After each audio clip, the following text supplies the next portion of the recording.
You know, epilepsy affects over 65 million people worldwide, making it one of the most common neurological disorders globally. We are sitting down with Bernice Martin Lee, CEO of the Epilepsy Foundation, to learn what they're doing to educate, advocate, and fund research. But first, more on this condition. Take a look. Epilepsy is characterized by a tendency to have repeated, unprovoked seizures. Anyone can develop epilepsy. Surges of electrical activity in your brain can cause recurring seizures. While every brain has the potential to seize, not everyone who has a seizure has epilepsy. A seizure can be a symptom of other medical problems. Many people with epilepsy can have more than one type of seizure. A seizure may cause a person to seem confused or dazed, while others can cause a person to fall, shake, and become unaware of what's going on around them. People with epilepsy can be successfully treated and do the same things people without epilepsy can do. However, those who experience frequent seizures may not be able to work or drive and may have problems in other parts of their life. At least 1 million people in the United States have uncontrolled epilepsy. There is still an urgent need for more research, better treatments, and improved quality of life. Well, welcome back, and welcome, B. Thank you so much for being a part of the show today. Thank you for having me today. Absolutely. Well, now, we just learned a lot about the disease itself, about epilepsy. Well, what causes it? So there's many causes for epilepsy, and it's not the same for any one person. They include autoimmune diseases, metabolic issues, genetics, infectious disease, and traumatic brain injuries. And that can be caused by accident, military service, and/or sports. Wow. But it's important to know that none have the same symptoms, diagnosis, or treatments. And from what I understand, B, you have epilepsy and you have struggled with seizures. Would you mind sharing your experience? Absolutely. I had my first seizure at the age of 19 in college, on my way to class for a final. And I was diagnosed with epilepsy about 2 years later after several seizures, where I was told that I was stressed, it was easily dismissed.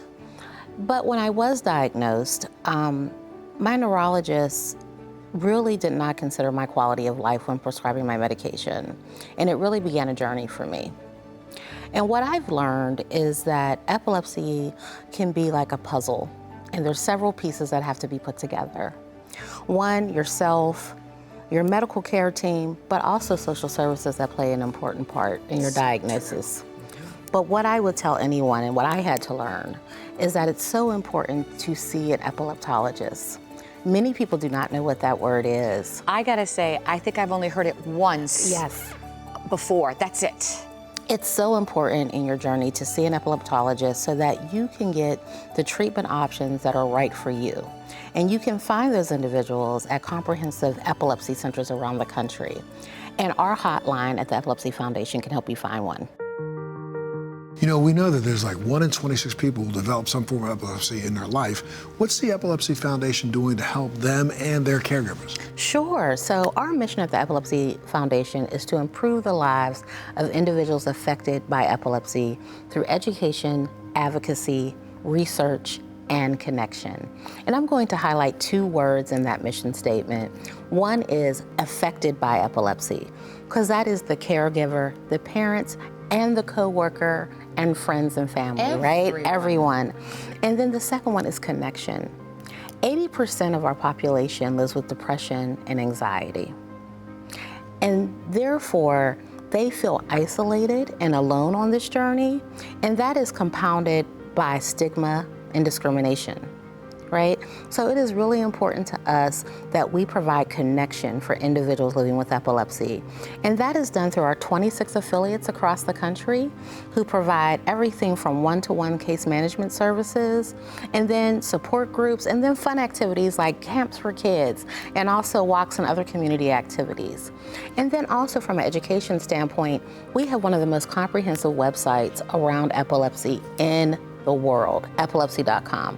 So we encourage individuals to go onto epilepsy.com to learn about seizure first aid training, whether it be education around where to see an epileptologist, using that word again, also how they can find wellness activities for themselves. Like for me, I recognize that sleep is a trigger, and so I utilize wellness programs to help me meditate, calmness, as we all know, mindfulness activities, and you can find that all on our website. And those who don't even have epilepsy need to understand that it's not one size fits all. Right, Everybody exactly. has different types of seizures. It's not, what you heard in this or heard there.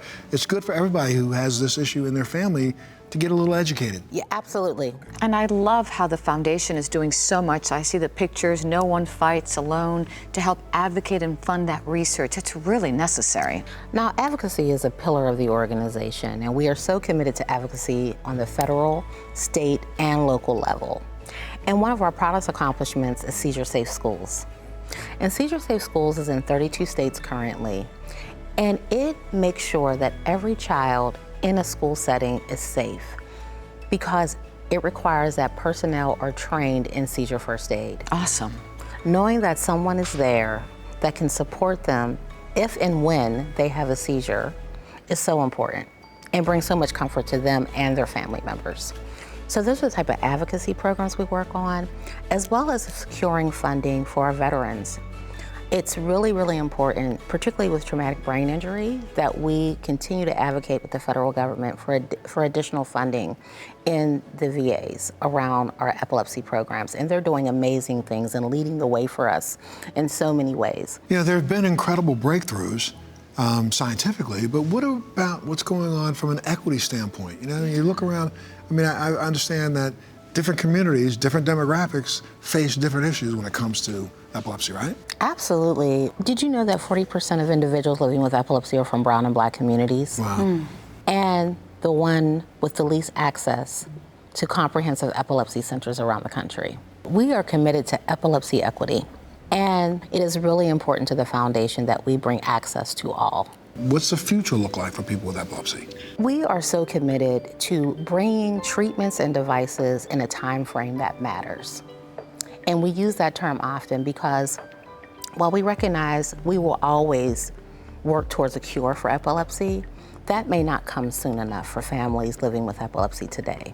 So we have decided to invest in the Neuro Impact Fund at the Epilepsy Foundation. It was created earlier this year with our partners at ISO's Venture Fund and my partner, Wasim Malik, who is a board member of the Epilepsy Foundation and a partner at ISO. And it is meant to create a bridge between research and commercialization. We want to make sure that we are funding projects, therapies, and devices that are going to bring therapies and devices to market faster. We want to make sure that we are improving that quality of life. We're really excited about it, and we're looking for additional investment in it. And we know that that is going to drive the future of technology and innovation in our space. Breakthrough here, breakthrough there. Yes, absolutely. Thank you so much for the information. Thank you for you. sharing your experience. Thank you so much for being here. Appreciate your time. And of course, if you want more information on the resources, support, and programs we talked about, you can visit epilepsy.com. And of course, you can always go to our website, thebouncingacts.com, if you want more information. And thank you again for being here. Thank you for having me. We'll be back right after this.